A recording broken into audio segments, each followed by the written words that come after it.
Oi, o audiobook vai começar. Se você quiser nos ajudar neste projeto, por favor, entre em apoia.se/Carlos Eduardo Valente. A partir de R$5 você pode nos ajudar a trazer um conteúdo de mais qualidade para você.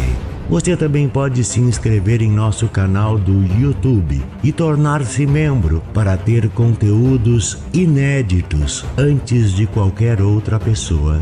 Espero que gostem do que vão ouvir. Um grande abraço a todos. Use seu fone de ouvido para uma maior imersão. Do narrador Carlos Eduardo Valente. Contato carlão50@gmail.com.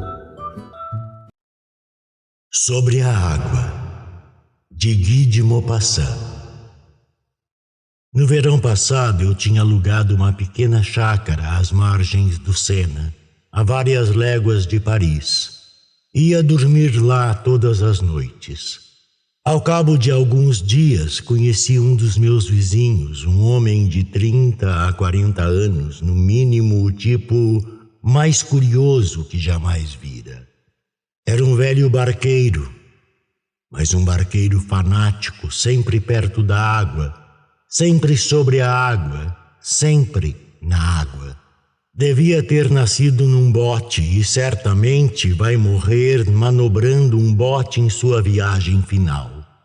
No fim de tarde em que passeávamos às margens do Sena, pedi que me contasse algumas aventuras de sua vida de navegante. Eis que imediatamente meu homenzinho ganha vida, se transfigura, torna-se eloquente, quase poeta. Ele trazia no coração uma grande paixão, uma paixão devastadora, irresistível. O rio. Ah, ele disse, quantas recordações! Quantas recordações tenho desse rio que você vê correr aí tão perto de nós. Vocês, habitantes das cidades, vocês não sabem o que é o rio, mas ouçam um pescador pronunciar essa palavra. Para ele é a coisa misteriosa, profunda, desconhecida, o território das miragens e dos fantasmas, onde vemos de noite coisas que não existem. Ouvimos ruídos que não conhecemos, tememos sem saber porquê, como ao atravessar um cemitério. E, na verdade, é o mais sinistro dos cemitérios, aquele onde não existe túmulo. Para o pescador, a terra é delimitada, e no escuro, quando não há lua, o rio é infinito. Um marinheiro não sente a mesma coisa com relação ao mar. O mar é quase sempre duro e perigoso, é verdade, mas ele grita, esbraveja, ele é leal. O grande mar, ao passo que o rio é silencioso e traiçoeiro. Não ruge, corre sempre sem ruído, e para mim, esse eterno movimento da água correndo é mais assustador do que os vagalhões do oceano. Alguns fantasistas afirmam que o mar esconde em suas entranhas imensos territórios azulados, onde os afogados erram por entre peixes enormes, em meio a misteriosas florestas e grutas de cristal. O rio tem somente profundezas escuras onde se apodrece na vasa. Porém, ele é lindo quando brilha sob o sol nascente, marulhando suavemente entre as margens cobertas de juncos que murmuram.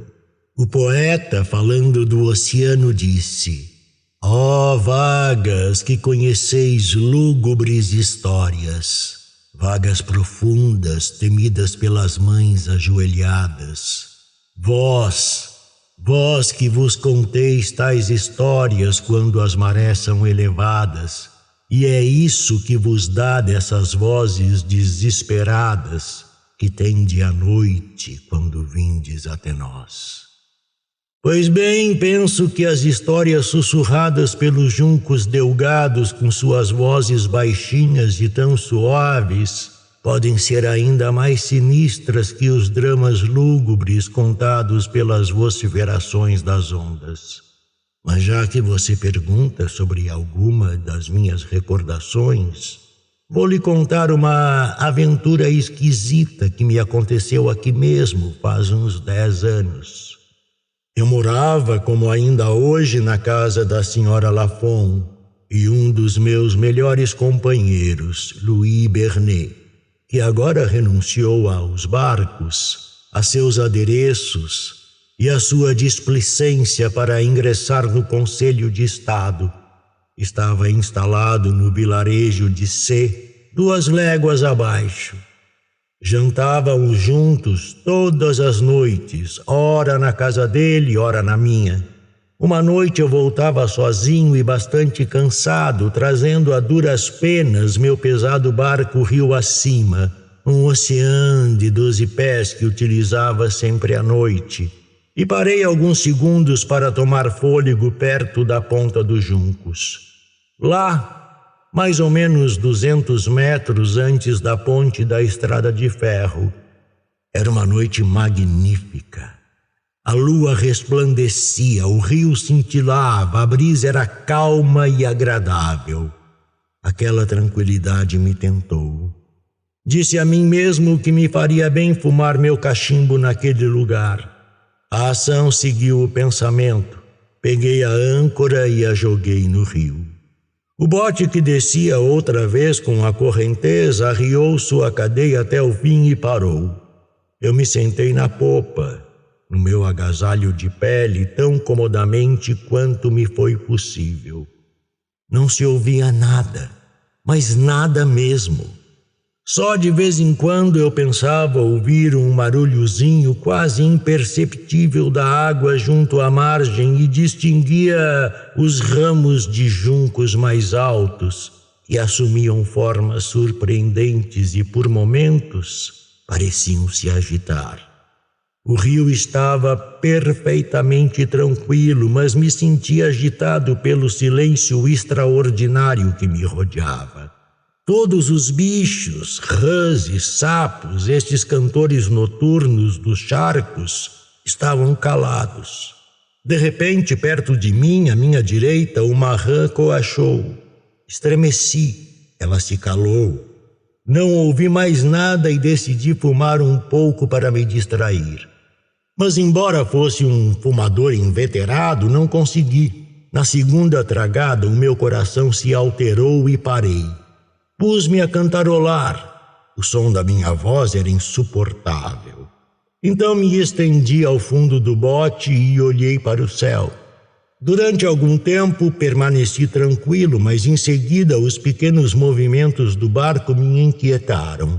Pareceu-me que ele fazia bordejos enormes em zigue-zague, tocando alternadamente as 2 margens do rio.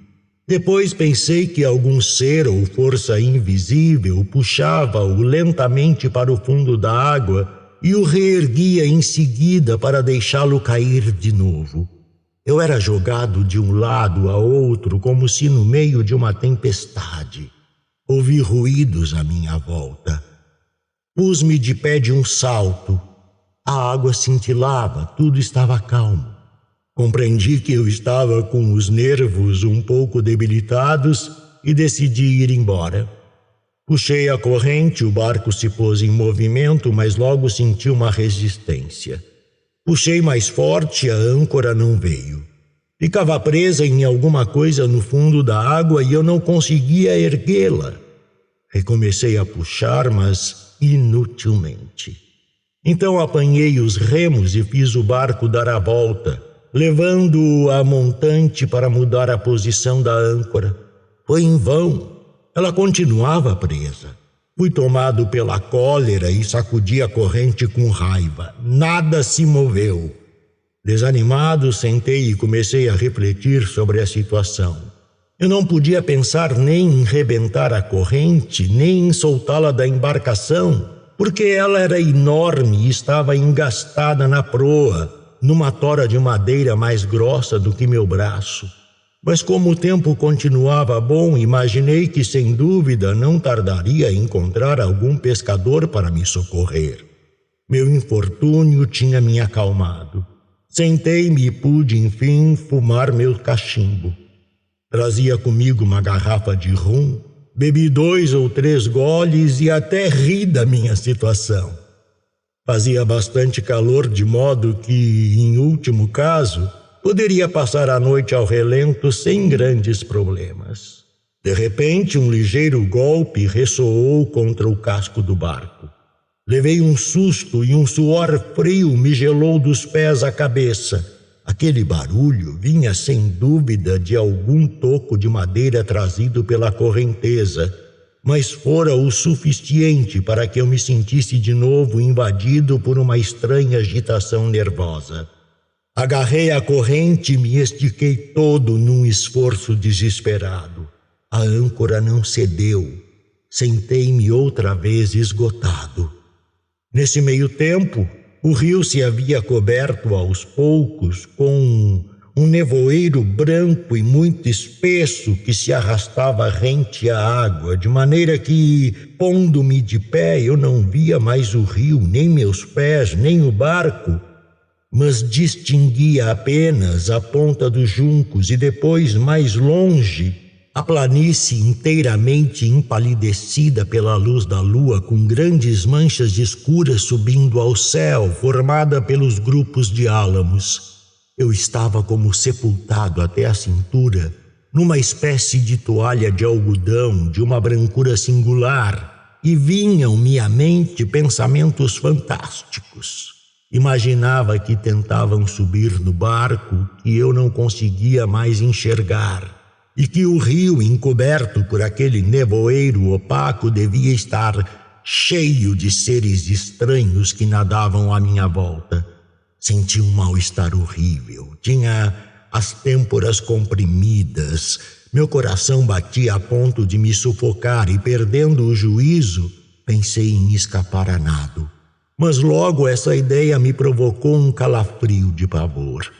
E me vi, perdido, nadando a esmo naquela bruma espessa, me debatendo no meio da vegetação dos juncos, os quais não poderia evitar, arquejando de medo, não enxergando a margem, não encontrando mais o barco. E eu tinha a impressão de que me sentiria puxado pelos pés direto ao fundo daquela água escura.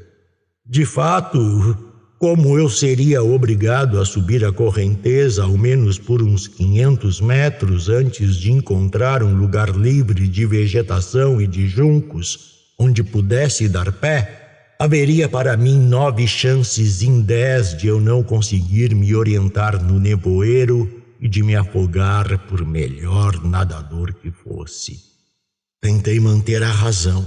Sentia a vontade bem determinada de não ter medo, mas havia em mim outra coisa além da vontade, e essa coisa sentia medo.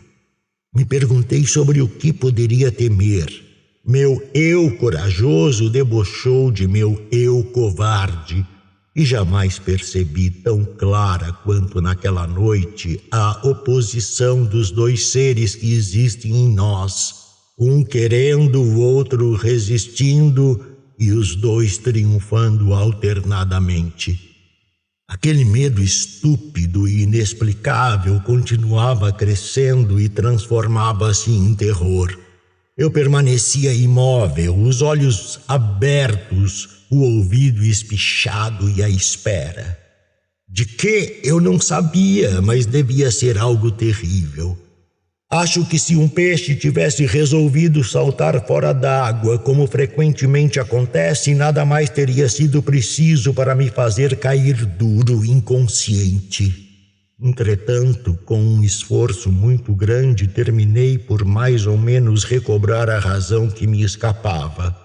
Apanhei outra vez a garrafa de rum e bebi numa golada. Então tive uma ideia e me pus a berrar com todas as forças, voltando-me sucessivamente para os 4 pontos do horizonte. Quando a garganta não aguentou mais, escutei. Um cão uivava muito longe. Bebi de novo e me estendi ao comprido no fundo do barco. Fiquei assim talvez 1 hora, talvez 2, sem dormir, os olhos abertos, com pesadelos me rondando.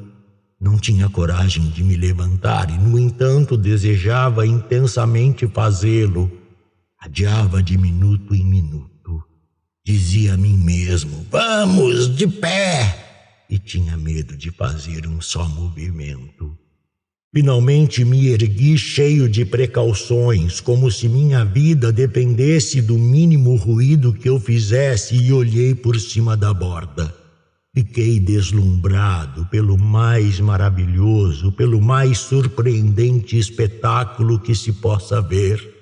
Era uma dessas aparições do terreno das fadas, uma dessas visões contadas por viajantes que retornam de muito longe e que escutamos sem acreditar. O nevoeiro que 2 horas antes flutuava sobre a água tinha pouco a pouco se retirado e se acumulado junto às margens, deixando o rio inteiramente livre. Ele havia formado sobre cada ribanceira um cerro ininterrupto de 6 ou 7 metros, que brilhava sob a lua com um esplêndido clarão de neve. De sorte que se via apenas o rio laminado de fogo entre aquelas 2 montanhas brancas. E lá em cima, sobre minha cabeça, abria-se, cheia e ampla, uma grande lua brilhante no meio de um céu azulado e leitoso. Todos os bichos aquáticos tinham despertado. As rãs coachavam furiosamente, enquanto a intervalos regulares, ora à direita, ora à esquerda, eu ouvia essa nota curta, monótona e triste, que a voz metálica dos sapos lança às estrelas. Coisa estranha. Eu não sentia mais medo. Estava no meio de uma paisagem tão extraordinária que mesmo as maiores excentricidades não teriam conseguido me surpreender. Quanto tempo aquilo durou, não sei, pois terminara por adormecer. Quando voltei a abrir os olhos, a lua estava encoberta, o céu cheio de nuvens. A água marulhava de forma sinistra, o vento soprava, fazia frio, a escuridão era profunda. Bebi o que me restava do rum. Em seguida escutei, tiritando, os juncos sendo deslocados e o ruído funesto do rio. Tentei enxergar, mas não pude distinguir nem meu barco, nem minhas próprias mãos que eu trazia para perto dos olhos. Porém, aos poucos, a espessura daquele negror diminuiu. De repente, julguei que uma sombra deslizava muito perto de mim. Soltei um grito e uma voz respondeu. Era um pescador. Chamei-o e ele se aproximou e eu lhe contei meu problema. Ele então pôs seu barco borda a borda com o meu e juntos puxamos a corrente. A âncora não se moveu. O dia começava a raiar sombrio, cinza, chuvoso, gelado, um daqueles dias que nos trazem tristezas e desgostos. Avistei outro barco. Nós o chamamos, gritando com as mãos em concha. O homem que o navegava juntou seu esforço aos nossos. Então, pouco a pouco, a âncora foi cedendo. Ela subia, mas devagar, muito devagar, e carregada de um peso considerável. Finalmente distinguimos uma massa escura e a puxamos para dentro do meu barco. Era o cadáver de uma velha com uma enorme pedra amarrada ao pescoço.